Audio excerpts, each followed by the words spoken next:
that's what happens when you that's what it's like filming on set with Jonathan Majors. He's got to get everything perfectly right, so he'll make you do every breath has to be right, so he'll make you do 400 takes. Yeah.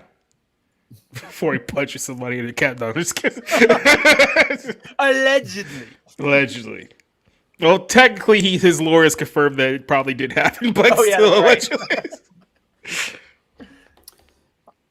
All right, so he's got a May 8 court appearance on domestic violence charges. His PR problems are about to get bigger. Sources familiar with the matter tell Variety that multiple alleged abuse victims of Majors have come forward following his March arrest and are cooperating with the Manhattan District Attorney's Office. The prospect of more women waiting in the wings would mark a dramatic turn in the case and comes on the heels of Majors' publicists and management firm cutting ties with the embattled actor earlier this week. The DA declined to comment. Is this it? Is that the entire story? Yeah. For now. Oh, no, here, there's more. All of this is this is old. Like yeah, this is his attorney like we saying do. this. Yada, yada, yada. Okay. And then they're kind of going over everything. So in other words, Majors. Oh, wait, what is that? That bad Lifetime movie. Let's read that part. That looks interesting. Okay, what happened? A Lifetime movie. It says bad. It's like a bad. There it is. Oh, it read like a bad. Oh, yeah. He's talking about the text messages of women. Oh, it looked like the text messages of a textbook abused woman. That says one person who is working with Majors on an upcoming project. This is interesting here, too. In recent months, Majors had become one of Hollywood's most promising stars with a series of high-profile and lucrative roles on the horizon. Jacob has some thoughts on that. I know you do. Hey, I don't know. I don't know if I feel vindicated the fact that I've been calling this dude out for like months before this whole thing went down. So, but yeah, no, $20 million payday looking to go up in smoke if they decide to go in another direction. I mean, look, in all honesty, and I think I said this last night too, like if you're going to get rid of Jonathan Majors, in all honesty, just forget about the whole Kang Dynasty movie. Like it's just not going to work at this point. Just scrap the whole film and just go straight into Secret Wars. Because I mean, look, with the way that the MCU is looking right now, we talked about Guardians 3 possibly bombing in the next couple of weeks here too. It's like, look, just go straight to Secret Wars, do your whole big superhero movie with everyone who's ever been in any Marvel movie ever, and just end it. Because this thing is done. Like we're not gonna be excited for Avengers 8 in 2033 or whatever it is. It's like it's over, guys. Stop. Yeah, the only thing I think could save them is that they did like competent X-Men movie, but they're nowhere to be seen. Good luck with that. Yeah, what? It's time to stop. It's time to stop, okay? No more. Where the are your parents? Who are your parents? I'm gonna call Child Protective Services. It's time to stop. That's just perfectly applicable to all Disney nowadays. Yeah. Volume Dira asks, what did Major really do? They're not protecting him. Here's what you have to understand. Hollywood is a lot like the CIA, right? It's like they do these things behind the scenes, but if something comes out publicly, they'll just denounce it and pretend like you were just some lone crazy wolf that no one can control. And that's basically how Hollywood works. And it's also controlled by the CIA, so... Yep, Absolutely. there's a movie like it's like a Denzel Washington movie with Mark Wahlberg, Two Guns. Mm-hmm. Who did that movie? It was Michael Bay, I think, right? I don't know. I don't know who directed it.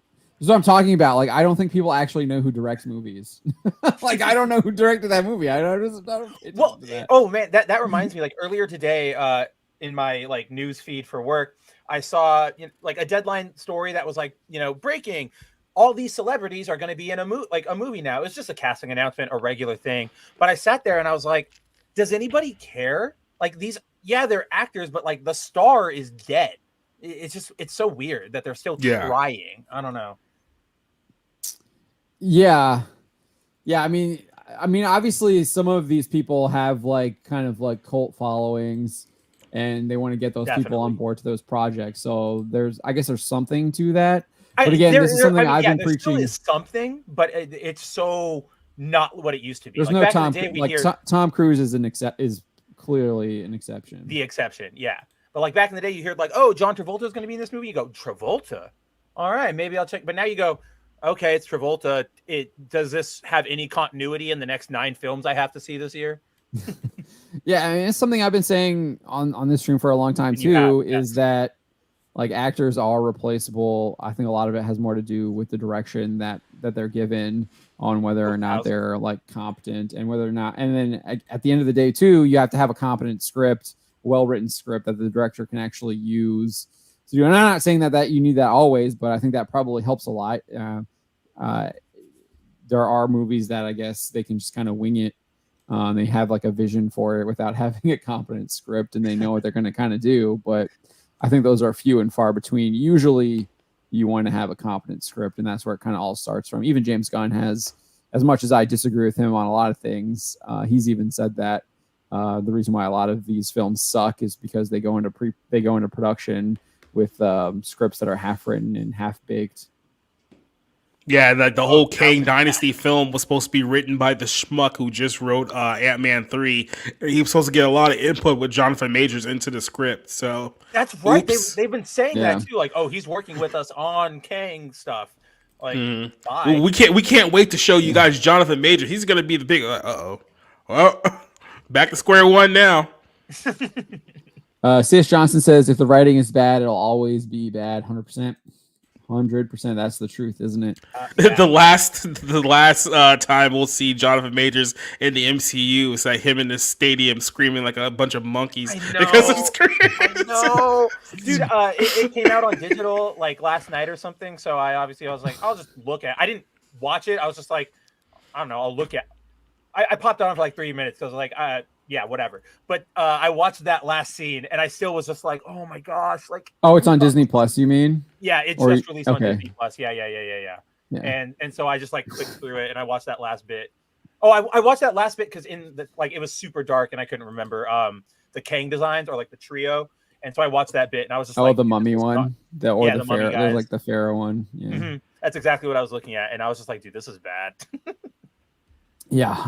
Just I just like just to the point of like the fact that they're like a lot of this stuff is like half baked and they don't actually have the scripts written out. I think we can like point to like Rise of Skywalker. Clearly, J.J. Abrams was telling us like 2 months Patient before he was zero. still like working on it, and then he had to like go on Good Morning America and like basically tell them, yeah, we're still working on it, we're still making changes, we're still trying to figure it out, like a week before the release. And then somewhere like with Ant-Man Quantumania, they were doing reshoots a month before the film was supposed to come out in theaters. So, Oh man, and you can tell what they are.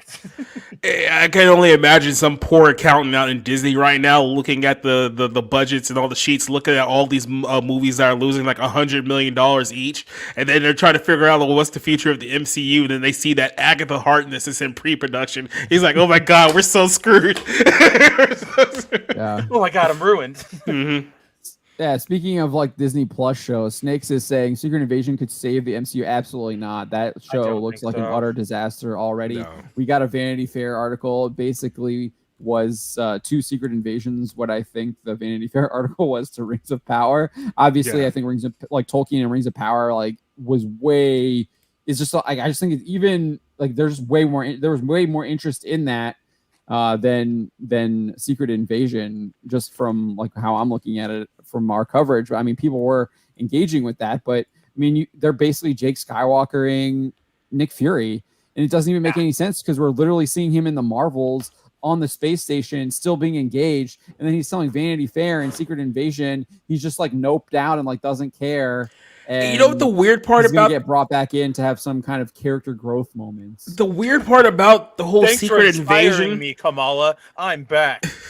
is that after Endgame, they teased that this whole thing about him going into space and like the whole secret world with the squirrels was going to be like some like big angle for like phase 5 of the MCU. And it felt like they forgot that they even like put the wheels in motion that this thing was going to happen. So now it's like, oh crap, we have to do a 6-episode Disney Plus series to kind of close this loose end we just threw out there for no reason.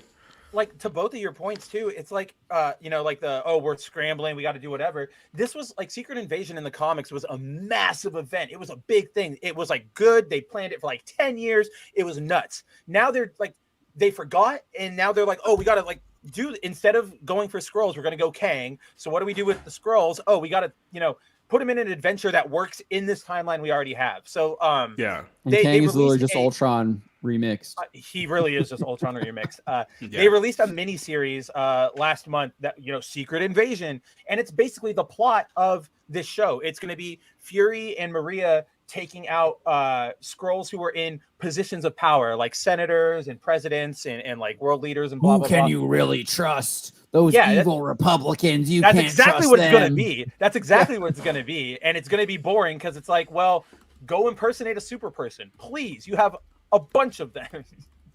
Yeah.